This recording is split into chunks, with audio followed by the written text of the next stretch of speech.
10+2 के सभी छात्रों को पुनः एक बार वेलकम है। आज हम लोग हिंदी विषय के 10वें सीरीज के रूप में देखेंगे जो तुलसीदास द्वारा रचित आपके भरत राम का प्रेम प्रसंग की बात है। यहाँ पे प्रेम मिलन की बात है। इस संदर्भ में हम बातें करेंगे या उस समय के उस दौरान की कुछ बातें हैं जो भरत द्वारा बताए गए हैं। जिस समय अयोध्या से श्री राम जंगल की तरफ चले जाते हैं और जंगल में जब जाते हैं तो वहाँ वशिष्ठ मुनि के साथ भरत भी जाते हैं और राम से मिलने के लिए वहाँ पे अपने बातों को किस रूप में कहने का प्रयास करते हैं, वह राम से किस तरह भक्ति भावना रखे हुए हैं, इन सारी बातों का जिक्र इस पंक्ति के माध्यम से किया जाएगा। इसमें बहुत ऐसी बातें हैं जिन बातों का जिक्र आप देखेंगे कि भातृत्व प्रेम जो है, यहाँ भातृत्व प्रेम को किस तरह से दर्शाया गया है। तो इससे जानने के सबसे पहले हम यह देखते हैं कि यह तुलसीदास जी ने जो रचना किया हुआ है, तुलसीदास के बारे में थोड़ी कुछ बातों को हम समझ लेते हैं कि ऐसे तुलसीदास जो हैं, इनका जन्म बांदा जिले के रायपुर यानी कि बांदा जिला का जो राजपुर जगह है, राजपुर गांव है, वहीं पे इनका जन्म हुआ था। कुछ विद्वान उनका जन्म स्थान के बारे में अलग अलग अपने विचारों को रखते हैं और वे मानते हैं कि उनका जन्म वहाँ बांदा जिले में नहीं हुआ था, बांदा जिले के जो राजपुर गांव है वहाँ पे नहीं हुआ था। तो अलग अलग विद्वानों का अलग अलग अपना मत भी है यहाँ। हालांकि उनके जन्म स्थान के बारे में विद्वानों के मतभेद होने के बावजूद भी यह मानने के लायक बातें हैं कि तुलसीदास का बचपन बहुत ही कष्ट से या घोर कष्ट से इनका जीवन बीता था। क्योंकि बचपन में ऐसे यह देखा जाता है कि बचपन के समय में ही उनके माता पिता से उन्हें बिछोह हो गया था और बचपन में जब माता पिता से बिछोह हो गया तो भिक्षाटन करके यानी कि द्वार द्वार भिक्षा मांगकर अपना जीवन यापन किए थे और भिक्षा मांगने के लिए वो विवश भी थे। क्योंकि यह भी कहा जाता है कि गुरु जो उनके थे नरसिंह दास जी, तो नरसिंह दास जी की कृपा से उन्हें राम भक्ति का एक तरह से रास्ता प्रशस्त हुआ, एक मार्ग मिला जो राम भक्ति में लीन हो गए। रत्नावली के संदर्भ में आप देखेंगे कि रत्नावली से उनका विवाह भी कर दिया गया। रत्नावली जो इनके पत्नी का नाम है रत्नावली से इनका विवाह कर दिया गया और उनकी बातें जो थी, इनकी बातों से प्रभावित होकर तुलसीदास का गृह त्याग करने की एक कथा प्रसिद्ध भी आती है, किंतु इसका पर्याप्त प्रमाण कहीं नहीं मिलता है। बस ऐसे दंत कथा के रूप में यह एक तरह से लोकप्रिय है। पारिवारिक जीवन से वे विरक्त होने के बाद वे काशी, चित्रकूट, अयोध्या आदि तीर्थ जगह थे वहां भ्रमण के रूप में वे घूमते ही रहे और सन 1774 ईस्वी की बात देखिए कि सन 1774 में वो अयोध्या में उन्होंने रामचरितमानस की रचना प्रारंभ कर दी और 1574 में जब रामचरितमानस की रचना प्रारंभ कर दिए, जिसका कुछ अंश उन्होंने काशी में भी लिखा और बाद में इसे माना जाता है कि काशी में इनका निधन भी हो गया, वहीं पे काशी में रहते हुए इनका स्वर्गवास हो गया। तुलसीदास लोक मंगल की कामना या लोक मंगल की जो साधना है, ऐसे साधना के कवि है। उन्हें समन्वय की कवि के रूप में भी जाना जाता है। तुलसीदास के रूप में यह भी माना जाता है कि वे भाव जगत, धार्मिक, सांस्कृतिक और सामाजिक दृष्टि से बहुत ही व्यापक हैं। मानव प्रकृति के रूप में और जीवन संगत संबंधी गहरा जो अंतर्दृष्टि होता है और व्यापक जीवन अनुभव के कारण ही वे रामचरितमानस और जीव जगत संबंधी गहरी अंतर्दृष्टि और व्यापक रूप से यह कहा जाता है कि ऐसे लोक जीवन के विभिन्न पक्षों का उद्घाटन कर सके। मानस में उनके हृदय की विशालता की बात देखेंगे आप, उनके भाव देखेंगे, प्रसार की शक्ति देखेंगे और मर्मस्थली यानी कि मर्मस्पर्शी स्थलों की पहचान की क्षमता का पूरे उत्कर्ष के साथ व्यक्त यहाँ पे किया गया है। तुलसीदास को मानस में जिन प्रसंगों के अभिव्यक्ति का अवसर नहीं मिला, उन्होंने कवितावली में, गीतावली आदि में व्यक्त करने का भी काम किया है। विनय पत्रिका का नाम आप जानते हैं कि विनय पत्रिका में विनय और आत्मनिवेदन के पद है। इस प्रकार तुलसी के जो काव्य हैं, काव्य में विश्व घोष और आत्मघोष की अद्वितीय रूप से एक समन्वय देखने के लिए आपको मिलेगा। तुलसीदास की रचनाओं में हम देखेंगे, इनकी रचनाओं में भाव, विचार, काव्य रूप, छंद, विच्छेद, विवेचन की बात आता है और भाषा की विविधता यहाँ पे बहुत रूपों में देखने के लिए मिलेगा। रामचरितमानस जो है हिंदी का सर्वश्रेष्ठ महाकाव्य के रूप में माना जाता है। इनकी रचना मुख्यतः दोहा और चौपाई के छंदों में यहाँ किया गया है, जैसे आप देख रहे हैं यहाँ कविता में। इनकी भाषा जो है वह अवधी भाषा है। गीतावली के रूप में आप देखेंगे कृष्ण गीतावली, तथा विनय विनय पत्रिका के रूप में देखेंगे ऐसे पद शैली की रचनाएं हुई है। तो दोहावली स्फुट दोहा का संकलन भी आपको देखने के लिए मिलेगा। कवितावली, कवित और चवैया छंद के में रचित यहाँ उत्कृष्ट एक तरह से रचना है। इसके बाद आप यहाँ समझेंगे कि जैसे ब्रज और अवधी की बातें आप देखेंगे कि ब्रज और अवधी दोनों ही तरह की भाषाओं पर तुलसीदास का पूरा अधिकार था और असाधारण अधिकार यहाँ हम कह सकते हैं। तुलसीदास 12 कृतियां यहाँ प्रमाणित की जाती है,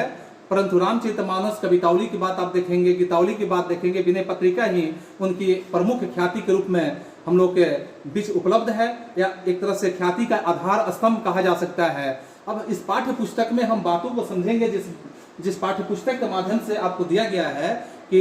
यहाँ प्रस्तुत जो चौपाई दिए गए हैं, चौपाई और दोहों में रामचरितमानस के जो अयोध्या कांड का वर्णन किया गया है, इस अयोध्या कांड के वर्णन से इस पंक्ति को सब लिया गया है। इन छंदों में राम वनगमन के दौरान, जैसे मैंने पहले ही इसका जिक्र किया कि जब राम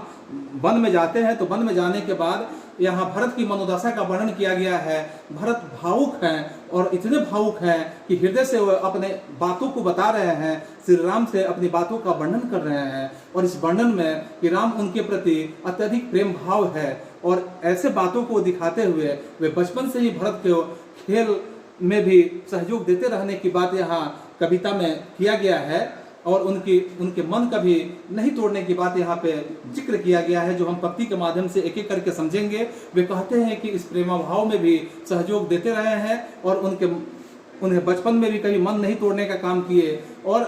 तो और वे भाग्य सहन अपने आप को वे कहते हैं कि इस प्रेम भाव को भाग्य भी सहन नहीं कर सका और माता के रूप में उनसे व्यवधान उपस्थित कर दिया। राम के वन से अन्य जो मताएं और अयोध्या से काफी जो नगरवासी है वो अत्यंत ही दुखी हैं श्री राम के वन चले जाने के कारण। इस पाठ में जो हम अलग अलग खंडों के माध्यम से समझेंगे, जैसे हम देखेंगे यहाँ इस कविता में दिया गया है, इस पंक्ति में जैसे दिया गया है, पुलकी शरीर सभाग है ठाढ़े, नीरज नयन ने जल बाढ़े, कहब मोर मुनिनाथ निबाहा, यही ते अधिक कहो मैं कहा, मैं जानूं निज नाथ सुभाऊं, अपराधी हूं पर कोह न काऊ, मो पर कृपा से नेहु बिसेखी, खेलत सुनिस न कबहू देखी, शिशुपन ते परि हरेऊ न संगु, कबहू न कीन मोर मन भंगु, मैं प्रभु कृपा रीति जीव जोहि, हारही खेल जितावही मोहि, महु सने सकोच बस मन मुख कही न बैन, दर असन कृपित न आजू लगी, प्रेम पियोस नयन। अर्थात यहाँ इस कविता के माध्यम से, इस पंक्ति के माध्यम से तुलसीदास जी यह वर्णन करने का काम कर रहे हैं, यह दिखाने का काम कर रहे हैं कि राम और भरत में कितना प्रेम है। अर्थात जब यहाँ बातें आ रही है कि जब वशिष्ठ मुनि और अयोध्या नगर के कुछ सम्मानित व्यक्ति और भरत के साथ श्री राम से मिलने के लिए जब जंगल में जाते हैं, उस वन में जाते हैं, तो वन में जाने के बाद यहाँ वशिष्ठ मुनि भी अपनी बातों को कह लेते हैं। एक तरह से सभा वहाँ आयोजित किया जाता है, और सभा के दौरान वहाँ सभा जब आयोजित हो जाता है तो सभी वहाँ वशिष्ठ मुनि अपनी बातों को जब कह लेते हैं, और जैसे ही वशिष्ठ मुनि की बातें समाप्त हो जाती है तो उसके बाद यहाँ भरत के कहने की कुछ बातें आती है, और भरत जब अपने बातों को यहाँ पे कहने का प्रयास करते हैं तो देखिए यहाँ भरत क्या कह रहे हैं अपनी बातों के माध्यम से। जैसे जब वे पुलकी शरीर सभा भय ठाड़े, यानी अपने शरीर को वे लेके खड़ा हो जाते हैं, और खड़ा होके उस सभा में अपनी बातों को कहने के लिए नीरज नयन नेह जल बाढ़े, उनके आंखों से कोई बात कहने के पहले ही आंसुओं की बौछार होने लगती है, आंसुएं गिरने लगती है। कबहू मोर मुनिनाथ निबाहा, यही अधिक कहूं मैं कहा, वे श्री राम से कहने का प्रयास करते हैं और कहते हैं कि इससे आगे मैं और क्या कह सकता हूँ, जो कुछ कहना था हे मुनिवर आपने तो कह ही दिया, और आपके कहे हुए बात के बाद अब मैं उसी बात को फिर क्या दोहराऊं, मैं उसी बात को क्या कहूं, क्योंकि मेरी कहने वाली बातें तो आपने सही बातों को रख ही लिया। भरत जो आगे कह रहे हैं कि जो श्री राम अपने अपराधी पर भी किसी तरह का क्रोध नहीं करते हैं, अगर कोई उनके साथ अपराध की प्रवृत्ति भी रखता है वैसे लोगों पे कभी क्रोध नहीं करते हैं, और आपकी कृपा इस प्रकार से बनी हुई है कि अपराधियों के ऊपर भी आप प्रेम की बौछार करते हैं, आप प्रेम रखते हैं। यहाँ तक कि वे अपने आप का वर्णन कर रहे हैं, भरत जी जो है अपने आप को वर्णन कर रहे हैं कि बचपन से लेकर आज तक खेल में भी, जब मैं खेल में हारने लगा था तो जब भी मैं हारने की स्थिति में आता था तो आपने मुझे जिताकर, और मेरा मन कभी तोड़ने का काम नहीं किया, आपने बार बार मुझे खेल में जिताने का भी कार्य किया। बचपन से मैं उनका एक ऐसा छोड़ा, और इस तरह से आप कभी मेरे मन को नहीं तोड़ने का काम किए। पुनः यहाँ फिर भरत जी कह रहे हैं कि मेरे हारने की स्थिति में जब आपने मुझे खेल में हमेशा जिता ही दिए हैं, आज जो मेरा मन कह रहा है, मेरा नयन कह रहा है, मेरी आंखें कह रही है, वह प्रभु जी अर्थात हे श्री राम, हे प्रभु, यह आंखें जो है आपको जी भर के देखना चाहता है, दर्शन करके मैं तृप्त हो जाना चाहता हूँ। क्योंकि मनहु सनेह सकुच बस मन सुख कहीं न बैन, दर्शन तृपित न आजू लगी प्रेम पीयूष नैन। आपका दर्शन करके मैं अपने आप को तृप्त हो जाना चाहता हूँ, मैं इतना तृप्त हो जाना चाहता हूँ क्योंकि आपके दर्शन के लिए मेरे नैन जो है आज भी बिल्कुल प्यासे हैं, आज भी प्यास से तरस रहे हैं कि आपका दर्शन ही मेरे लिए सौभाग्य की बात है। अगले पंक्ति में यहाँ पे फिर वर्णन किया जाता है, विधि न सके सही मोर दुलारा, नीच बीचू जननी किस मारा, यहूं कहत मोहि आजू न शोभा, अपने समुझु साधु सूची न कोभा, मातु मंदी में साधु सुचाली, उर अस आनंद कोटिर कुचाली, पर फरई की कोदव बाली सुसाली, मुक्ता प्रसव की संभुक काली, सपने ही दोषक लेसु न काहू, मोर अभाग उदधि अवगाहू, बिनु समझे निज अध परिपाकू, जारिहू नि जाय जननी कही काकू, हृदय हेरी हारहू सब ओरा, एक ही भांति भले ही भल मोरा, गुर गोसाई साहिब श्री रामो, लागत मोहि निक परिणामो, साधु सभा गुर प्रभु निकट कहूँ, सुथल सती भाऊ, प्रेम प्रपंचु की झूठ पूर, जनही मुनि रघुदाऊ। अर्थात यहाँ पे कई बातें भरत जी बता रहे हैं, श्री राम से अपना वर्णन करते हुए, अपने दुखों को उजागर करते हुए यहाँ दिखाने का प्रयास कर रहे हैं कि विधि न सकेऊ सही मोर दुलारा, नीच बिचू जननी मिस मारा। अर्थात यहाँ यह कहने का प्रयास कर रहे हैं कि भरत अपने आप को यह कोसते हुए कह रहे हैं कि श्री राम जो है आज हमसे इतने दूर हो गए हैं, इतने दूर चले आए हैं कि वो मेरी, अगर हम ऐसे भरत के शब्दों में कहें तो मेरी वजह से हुए हैं। शुरू से मैं अपने माता को नीच के रूप में मानता हूं, क्योंकि यहाँ भरत कह रहे हैं कि बिचू जननी मिस मारा, मेरी माता ही इतनी नीच है जिसके कारण श्री राम का हमसे विच्छेद हो गया। इससे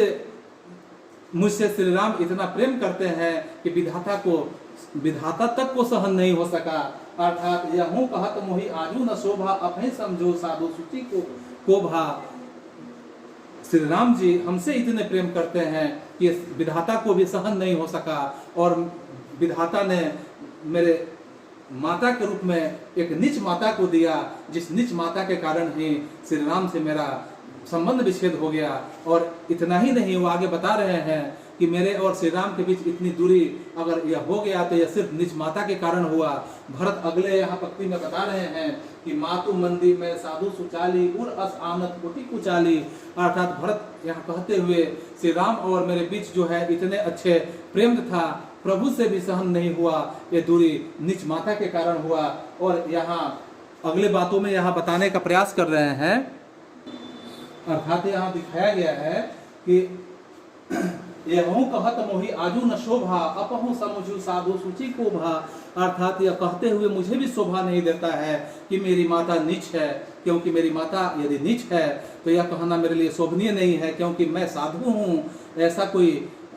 अपने आप को साधु कह लेना, अपने आप को सही साबित कर लेना, अपने आप कह देने से नहीं होता है। क्योंकि अच्छे कहने के लिए जब लोग अच्छे कहने लगते हैं तब हम अच्छे कहला सकते हैं। अर्थात माता नीच है और मैं साधु हूँ, ऐसा विचार लाना मेरे मन के अंदर यदि है तो अपहु समझू साधु सूची को। अर्थात मातु मंदी मैं साधु सुचाली उर अस आनत कोटि कुचाली। यह करोड़ों की बात यहाँ कहा जाता है, करोड़ों गुनाहों से भी बड़ा गुनाह है कि अगर माता नीच है और मैं साधु हूँ, ऐसा कहना मेरे लिए करोड़ों की गुनाह हो सकता है। उसके बाद अगले पंक्ति में यहाँ बताया जाता है कि फरई की कोदो बलि सुशाली मुक्ता प्रसव की संभुक काली। अर्थात यहाँ भरत जी यह दिखाने का और श्री राम से यह कहने का भरसक प्रयास कर रहे हैं कि कोदव का, यदि कोदव बलि सुशाली, कोदव जो होता है यानी अपने आप को यहाँ कोदव की बाली को यह दिखा रहे हैं कि कोदव की बाली जिस तरह से अच्छे धानों को या अच्छे किस्म के धानों की फसल नहीं दे सकता है, अर्थात यहाँ सुशाली नहीं दे सकता है, अच्छे किस्म के धान का फसल नहीं दे सकता है। और ठीक उसी तरह से आप देखेंगे कि जैसे मुक्ता प्रसव की सबको काली, यानी काला घोंघा जो होता है, मुक्ता जो होता है, काला घोंघा जो होता है, या काला घोंघा कभी मोती नहीं दे सकता है। उसी तरह अपने आप को यह दिखा रहे हैं कि जिस माता का मैं पुत्र हूँ वह अगर कोदो की किस्म है तो मैं अच्छे किस्म का धान का फसल कैसे हो सकता हूँ। अगर वह काले किस्म की घोघे है तो मैं उससे अच्छे किस्म का मोती कैसे बन सकता हूँ। यह मेरे माता का ही परिणाम है कि मैं इस तरह के अच्छे किस्म में नहीं हो सकता। फिर अगले पंक्ति में यहाँ दिखा रहे हैं कि सपने हो दोषक लेसु न काहू मोर अथाग बुद्धि अवगाहू। यानी सपने में भी अपने आप को कह रहे हैं कि सपने में भी किसी को दोषी नहीं मान सकता, क्योंकि यहाँ जो कुछ भी है, जो कुछ भी मेरे साथ हुआ है, श्री राम हमसे बिछड़ गए हैं, यह बिछड़ने का यह कारण सिर्फ मेरा एक अभागापन का कारण है। मेरा भाग्य ही अच्छे नहीं है, जिस भाग्य के अच्छे नहीं होने के कारण ही श्री राम हमसे बिछड़ गए हैं और मैं अपने भाग्य को ही दोषी मानता हूं, मैं यहाँ किसी और को दोषी नहीं मानूंगा। फिर अगले पंक्ति में यहाँ बता रहे हैं कि बिनु समझे निज अध परिपाकु जा रही हूँ जाय जननी कही काकू। अर्थात यहाँ एक ही भला कर सकते हैं अगर इस तरह के कार्य हैं, अगर मेरे ऊपर भाग्य जो है बिल्कुल उल्टा पड़ गया है तो इस भाग्य को सही करने की दिशा में एक ही मेरा भला कर सकते हैं। हृदय हेरु हरहु सब ओरा एक ही भांति भले ही भल मोरा। एक ही मेरा भला कर सकते हैं, वो भला कौन कर सकते हैं? गुरु गोसाऊ सब सी रामू लागत मोही निक परिणामो। यानी कि यहाँ गुरु गोसाई जो भी हैं, अर्थात यहाँ पे जो गुरु के साथ गए हुए होते हैं, गुरु से भी कुछ बातों को पूछ रहे हैं, यहाँ दिखा रहे हैं और कह रहे हैं कि मेरा एक ही भला कर सकते हैं। वह कौन हो सकते हैं? तो वह श्री राम के अलावा दूसरा कोई नहीं हो सकते हैं, क्योंकि यह चाहेंगे तो ही मेरा भला होगा, मेरा अभागापन दूर हो पाएगा। यह नहीं चाहेंगे तो मेरा ऐसा अभागापन कभी दूर नहीं हो पाएगा। अगले पंक्ति में यहाँ पे साधु सभा गुरु प्रभु निकट कवहु सुफल सति भाऊ प्रेम प्रपंचों की झूठ पुर जन ही मनु रघुराऊ। अर्थात यहाँ यह दिखा रहे हैं कि मैं जो भी कर रहा हूँ या मेरा प्रेम है या नहीं है, यह तो गुरु वशिष्ठ और श्री राम के अलावा दूसरा कोई जान ही नहीं सकता है। अगर यहाँ मेरे अंदर कोई प्रेम की भावना नहीं है, मेरे अंदर कोई प्रपंच की भावना है, प्रपंचु है, अगर मैं झूठ बोल रहा हूँ, अगर पूर्ण जन ही मुनि रघुनाथ, तो ये रघुनाथ ही समझ रहे हैं, श्री राम ही समझ रहे हैं, वशिष्ठ मुनि भी जानते हैं। इसके आगे मैं यहाँ वर्णन नहीं करना चाहता, क्योंकि मेरे अंदर यदि झूठ है, कपट है, प्रपंच है, किसी तरह का अगर मेरे अंदर अवगुण है, तो ये सब वर्णन श्री राम के अलावा दूसरा कोई नहीं कर सकता है। और वही समझ सकते हैं कि मैं क्या कहना चाहता हूँ, मैं किस तरह से कहना चाहता हूँ। अगले यहाँ खंड में फिर से तुलसीदास जी जो रचित किए हुए हैं, आगे हम देखते हैं इसमें, जैसे जो इस पंक्ति में है कि भूपति मरण प्रेम पनु राखी जाननी कुमति जगतु सब साखी देखी न जाही विकल मत महतारी जरही दुसह जर पुर नर नारी ये मही सकल अनरथ कर मूला सो सुनि समुझे सहिउ सब सुला सुनहि बन गवनु किन रघुनाथा करी मुनि बेस लखन सी साथा बिन पनहीन पायो दे ही पाए शंकरु साखी रहे यही विधाये बहुरी निहारी निषाद स्नेहु पुलिस कठिन उर भयहु न बेहु अब सब आखिन देखूं आई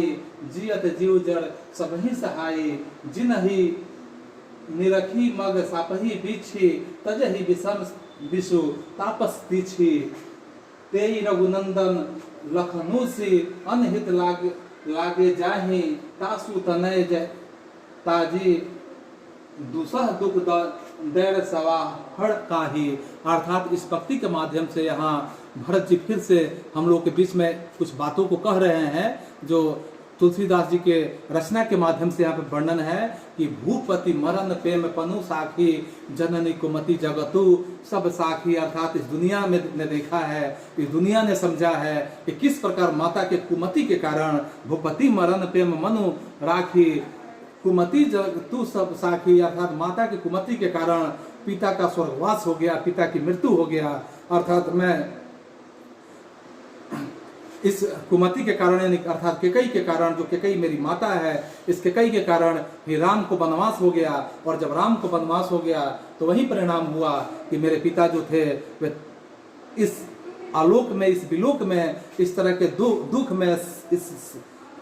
दुख के साथ साथ इस कठिन समस्याओं को समझने में मेरे पिता की मृत्यु हो गई। अगले पंक्ति में कह रहे हैं कि देखू न जाही बकल महतारी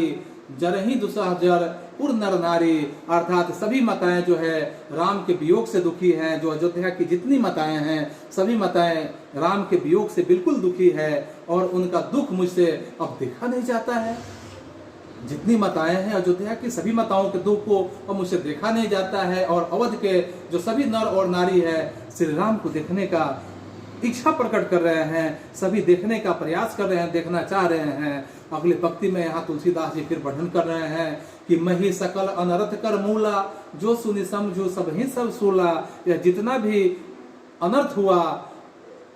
जिस तरह से भी अनर्थ हुआ है, श्री राम का वनवास जाना, राजा दशरथ की मृत्यु हो जाना, इन सभी कारणों को अपने ऊपर वे लेते हुए कह रहे हैं। श्री भरत जी अपने ऊपर लेते हुए कह रहे हैं और यह सब जो कुछ भी हुआ है ये सब के वजह मैं ही हूँ, क्योंकि मेरी वजह से ही हुआ है। सुनी बन गवनु किन रघुनाथा करी मुन वेश लखन से साथा। अर्थात श्री राम माता सीता और लक्ष्मण के साथ जो नंगे पांव जंगल में चले जाने की बात हो रही है कि वे नंगे पांव जंगल में चले गए। श्री राम जो थे लक्ष्मण संग माता सीता के साथ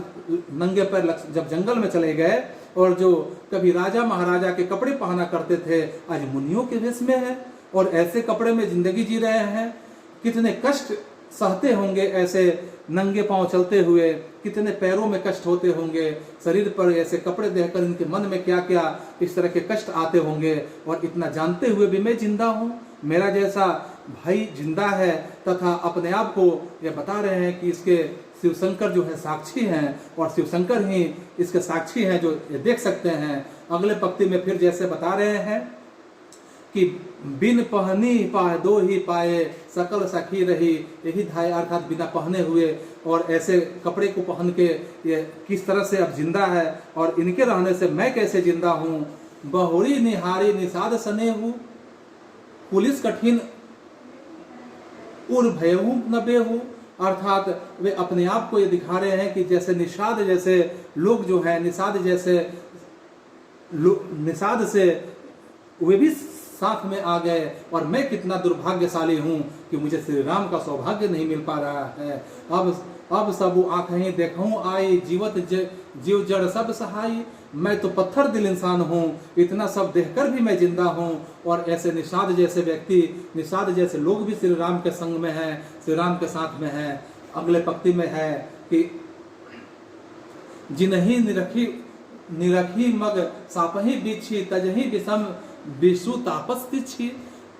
अब मैं यहाँ आकर यह सब कुछ अपने आंखों से देख लिया हूँ और मैं जड़ जीव हूँ, मैं जिंदा रहकर ये सभी दुखों को नहीं सह पाऊंगा, क्योंकि यहाँ श्री राम देख रहे हैं। श्री राम जो है ऐसे श्री राम है जिनको देखकर भयानक से भयानक जो सांप हैं या भयानक से भयानक जो डंक मारने वाले बिच्छू होते हैं, ऐसे बिच्छू भी अपना श्री राम की कृपा से अपना डंक मारना भूल जाते हैं। या सर्प जो हैं वे अपने विषों को भूल जाते हैं, क्योंकि इनकी कृपा जिन पर हो जाती है वे अपने सारे चीज़ों को भूल जाते हैं, बस श्री राम के भक्ति भावना में ही लीन हो जाते हैं। और मैं इतना दुर्भाग्यशाली कि तेऊ रघुनंदन लखनऊ सी अनहित जाग लागे जाही तासु तने तजही दुसह